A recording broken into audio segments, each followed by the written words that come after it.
आज से बहुत साल पहले जब अमिताभ बच्चन जी यंग होते थे तो उनकी एक सुपर डुपर हिट मूवी आई थी जिसका नाम था दीवार। अब इस मूवी में बचपन में ही उनके जो फादर है उनकी डेथ हो जाती है, तो कहीं ना कहीं अमिताभ बच्चन जी के ऊपर पूरी रिस्पॉन्सिबिलिटी आ जाती है अपनी मदर की और अपने छोटे भाई की। तो वो कहीं ना कहीं गलत कामों के अंदर पड़ जाते हैं, पर वो पूरा ध्यान रखते हैं कि उनका भाई जो है वो एक अच्छी एजुकेशन ले और वो अच्छा इंसान बने। तो जब वो धीरे धीरे बड़े होते हैं तो काइंड ऑफ अ डॉन बन जाता है, उनके पास बहुत सारा पैसा आ जाता है, बहुत रिच हो जाते हैं, पर he is into a wrong deeds and wrong work. और उनका भाई जो है उनकी मॉरल वैल्यूज़ अलग होती हैं, तो वो अच्छे सच्चे नेक इंसान बनते हैं। तो जब उनका आपस में कॉन्फ्लिक्ट हो जाता है तो एक दिन जब अमिताभ बच्चन जी शशि कपूर से मिलने आते हैं तो वो कहते हैं तुम्हारे पास क्या है, मेरे पास बैंक बैलेंस है, मेरे पास कारें हैं, मेरे पास पैसा है, तुम्हारे पास क्या है। तो उस समय शशि कपूर जी उनको कहते हैं कि मेरे पास माँ है। तो उनका कहने का मतलब था कि तुम्हारे पास पीस ऑफ माइंड नहीं है, तुम्हारे पास ये सब चीज़ें हैं, पर मेरे पास वो है जिससे मुझे शांति मिलती है, जिसमें जब मैं घर जाता हूँ तो मेरे को एक सुकून मिलता है। तो आज जिस अप्रोच के बारे में हम बात करने वाले हैं उसका नाम है एग्जिस्टेंशियल अप्रोच। ये अप्रोच का मानना है कि हर एक इंसान को ज़िंदगी में अपने लाइफ का पर्पस पता होना चाहिए, उसे ये पता होना चाहिए कि उसके ज़िंदगी के गोल क्या हैं। तो जिस इंसान को अपनी लाइफ का पर्पस पता होता है, जिसको ये पता होता है कि उसकी ज़िंदगी के गोल्स क्या हैं, वो इंसान तो खुश रहता है। पर अगर जिसे नहीं पता होता वो कहीं ना कहीं इंसान जो है अपनी लाइफ में इतना खुश नहीं रह पाता और इतना सेटिस्फाइड नहीं रह पाता। तो क्या है ये अप्रोच, चलिए जानते हैं।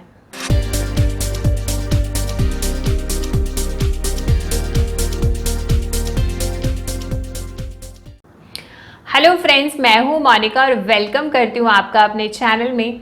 आज इस वीडियो में हम बात करेंगे एग्जिस्टेंशियल अप्रोच के बारे में। इसके दो पार्ट्स में हम बात करेंगे। इस वीडियो में हम पार्ट 1 में बात करेंगे कि ये अप्रोच है क्या, और इसके बाद व्यू ऑफ ह्यूमन नेचर, मतलब ये इंसान को किस तरीके से देखती है। और इस अप्रोच के सेकेंड वीडियो में हम बात करेंगे रोल ऑफ ए काउंसलर, मतलब कैसे एक काउंसलर किसी भी क्लाइंट की मदद करता है, और सेकंड कौन से गोल्स हैं जिसे अचीव करने की कोशिश की जाती है यूजिंग दिस अप्रोच। तो चलिए शुरुआत करते हैं।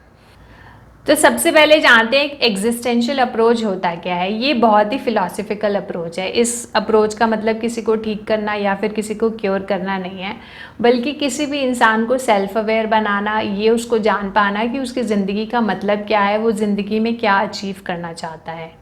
तो इस अप्रोच के मुताबिक हर इंसान की लाइफ चलती जाती है, उसकी लाइफ में कई मुश्किलें आती हैं, पर वही इंसान खुश रहता है, वही इंसान ज़िंदगी में आगे बढ़ पाता है जो लाइफ की सारी मुश्किलों के साथ साथ अपनी ज़िंदगी को एक मीनिंग दे सके, एक मकसद दे सके। वो उसे पता हो कि वो क्या कर रहा है और जो वो कर रहा है फ्यूचर में क्या उसका कुछ बेनिफिट होने वाला है, ना सिर्फ अपने लिए पर जो उसके आसपास के लोग हैं उनके लिए भी। तो बेसिकली अपनी लाइफ को मतलब देना, कुछ ऐसा करना जो कंस्ट्रक्टिव हो और जिसमें दूसरों की भी मदद की जा सके। यूएसए के रोलो मे जी ने ये अप्रोच दी थी। उनका मानना था कि जिस भी इंसान की ज़िंदगी का कोई मकसद है, पर्पस है, वो तो खुश रहता है, पर जिस इंसान की लाइफ में कोई पर्पस ही नहीं है, उसे पता ही नहीं, वो बस ज़िंदगी जीता जा रहा है, कहीं ना कहीं उसकी ज़िंदगी जो है उसको खालीपन महसूस होने लग जाता है, उसको समझ नहीं आता कि मैं ज़िंदगी में करूँ क्या। काफ़ी बार लोग होते हैं जो अब जब तक वो जॉब कर रहे होते हैं, जब तक वो रिटायर नहीं होते हैं, तो वो बहुत खुश रहते हैं क्योंकि वो काम कर रहे होते हैं, वो कहीं ना कहीं बिजी होते हैं। तो अगर उनके पास पर्पस नहीं भी है, पर क्योंकि उनका टाइम जो है वो बीतता जा रहा है, तो वो खुश रहते हैं। पर जैसे ही वो रिटायर होते हैं उन्हें समझ ही नहीं आता कि उनकी ज़िंदगी का पर्पस क्या है, तो वो उनकी ज़िंदगी में एक खालीपन सा, एक एम्प्टीनेस आ जाती है। काफ़ी बार काफ़ी हाउसवाइफ के साथ भी ये होता है।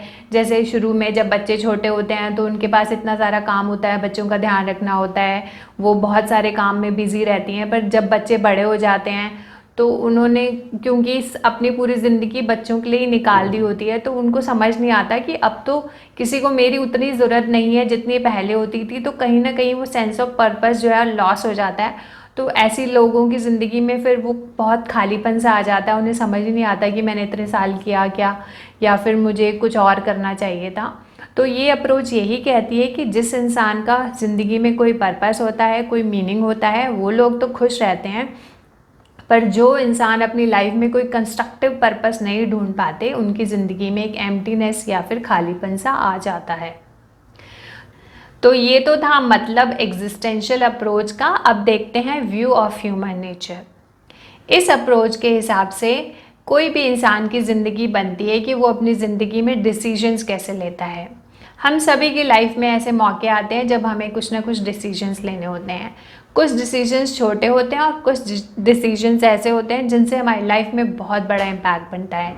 जैसे कि करियर कौन सा चूज़ करें, या फिर हमारा लाइफ पार्टनर कैसा हो, या फिर कौन सी जॉब करें। ये कुछ मेजर डिसीजंस हैं जिनसे हमारी लाइफ डिफ़ाइन होती है। पर कुछ छोटे डिसीजंस होते हैं जो हम डेली बेसिस के हिसाब से लेते हैं।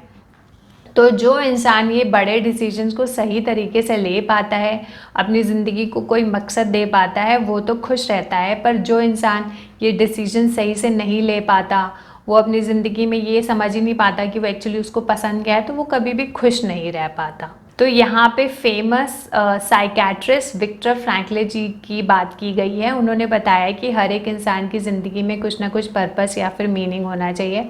ये पर्पस इंसान टू इंसान वेरी हो सकता है। और उन्होंने कहा है कि लाइफ में ना 3 तरीके से हमारा पर्पस डिफाइन होता है। First, by doing a deed. मतलब जब भी हम कोई काम करते हैं ना तो हमें एक सेंस ऑफ पर्पस मिलता है। जैसे अगर मैं ये वीडियो बना रही हूँ तो मुझे लग रहा है कि अगर मैं ये सिंपल लैंग्वेज में किसी को समझा सकती हूँ और उसकी मदद हो सकती है तो मुझे एक सेंस ऑफ अचीवमेंट मिलती है। तो ऐसे ही जब भी हम अपनी लाइफ में कोई काम करते हैं जिससे हमें सेंस ऑफ अचीवमेंट मिलती है तो हम खुश रहते हैं और हमारी ज़िंदगी को एक पर्पस मिलता है। तो या तो हमें ऐसे अपनी ज़िंदगी का पर्पस पता चल सकता है। सेकेंड पॉइंट है बाय एक्सपीरियंसिंग अ वैल्यू। इसका मतलब है कि अगर हमारी लाइफ में अगर हम कोई चीज़ को एक्सपीरियंस करें, अगर हमें कोई बहुत ही प्यार करे या फिर हमें कोई कल्चर ही बहुत ज़्यादा पसंद आ जाए, इसमें हम डीप डाइव करना चाहते हो, या फिर कई बार आपने देखा होगा कि कोई फॉरेन के लोग, उनको इंडिया कल्चर इतना ज़्यादा पसंद आ जाता है कि वो यहीं पे रहना चाहते हैं, तो उनको लगता है कि यही मेरी ज़िंदगी का पर्पस है। तो या फिर ऐसा भी हो सकता है कि आप किसी चीज़ के अंदर इतनी बुरी तरीके से लव में चले जाओ या फिर डीप डाइव चले जाओ कि आपको लगे कि अब तो यही मेरी ज़िंदगी का पर्पस है। या फिर कई लोग जो हैं वो आश्रम की सेवा में ही चले जाते हैं कि अब मैं यही करना चाहती हूँ, मैं यही सेवा करना चाहती हूँ। कई लोग जो है मंदिरों, गुरुद्वारों, मस्जिद में सेवा करते हैं, तो यही उनकी ज़िंदगी का पर्पस बन जाता है। उसके बाद थर्ड पॉइंट है सफरिंग। कई बार कई लोग हैं ना, उनकी ज़िंदगी में ऐसा कुछ इंसिडेंट हो जाता है, ऐसा कुछ इवेंट हो जाता है कि वहीं से फिर वो अपनी ज़िंदगी का पर्पस ड्राइव कर लेते हैं। मैं बीच में नेटफ्लिक्स में एक सीरीज़ देख रही थी, तो एक लेडी थी, उसके बेटे को ऑटिज़म था। अब उसको पता था कि मेरे जाने के बाद मेरे बेटे को काफ़ी ज़्यादा मुश्किल आने वाली है, तो उसने क्या किया, पूरे ऑटिस्टिक बच्चों के लिए एक स्कूल ही ओपन कर दिया, जिससे कि मेरा बेटा जो है बाकी लोगों के साथ इंटरेक्ट कर सके और बाकी लोगों को भी एक ऐसी जगह मिल जाए जहाँ पे वो एक दूसरे की मदद कर सकें, जो उनके बस के काम है वो सारे वो काम कर सकें और अपनी ज़िंदगी जी सकें, और एक नॉर्म जो भी उनके लिए मतलब उनके जैसे लोग हैं वो एक दूसरे को समझ सकें।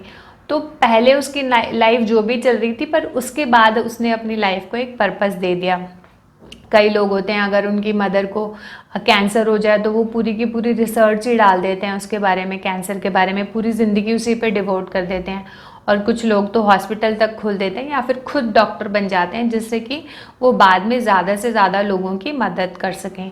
तो ये 3 एरियाज़ होते हैं जहाँ से हमें अपना पर्पस मिलता है। या तो हम कोई काम करते हैं, या फिर हम किसी चीज़ में इतने गुम हो जाते हैं, जैसे किसी चीज़ में फॉलन इन लव हो गया, इनका कहने का मतलब है, वो हमें पर्पस देता है। या फिर ज़िंदगी में कुछ ऐसी सफरिंग हो गई, ऐसा इवेंट हो गया जिसकी वजह से फिर हमें अपनी ज़िंदगी का एक मकसद मिल जाता है या फिर पर्पस मिल जाता है। तो इस अप्रोच का कहने का मतलब यही है कि जिस इंसान को अपनी ज़िंदगी का मकसद पता है, जिस इंसान को अपनी ज़िंदगी का पर्पस पता है, वो खुश रहता है। पर जिस इंसान को अपनी ज़िंदगी का मकसद या पर्पस नहीं पता, उसे ये नहीं पता कि कल उठ के क्या करना है, तो कहीं ना कहीं जो है उसकी लाइफ जो है एम्प्टी और लोनली हो जाती है। तो दोस्तों, आज इस वीडियो में हमने जाना कि एग्जिस्टेंशियल अप्रोच होता क्या है। सेकेंड वीडियो में हम जानेंगे कि रोल ऑफ अ काउंसलर, कैसे काउंसलर मदद करता है, कौन सी गोल्स हैं वो अचीव करना चाहता है कि और कौन सी टेक्निक्स हैं जिनके द्वारा ये सारे गोल्स को अचीव किया जा सकता है। तो तब तक ले नमस्कार दोस्तों, मैं हूँ Monika. Wish you all health and happiness. Take care, bye, thank you.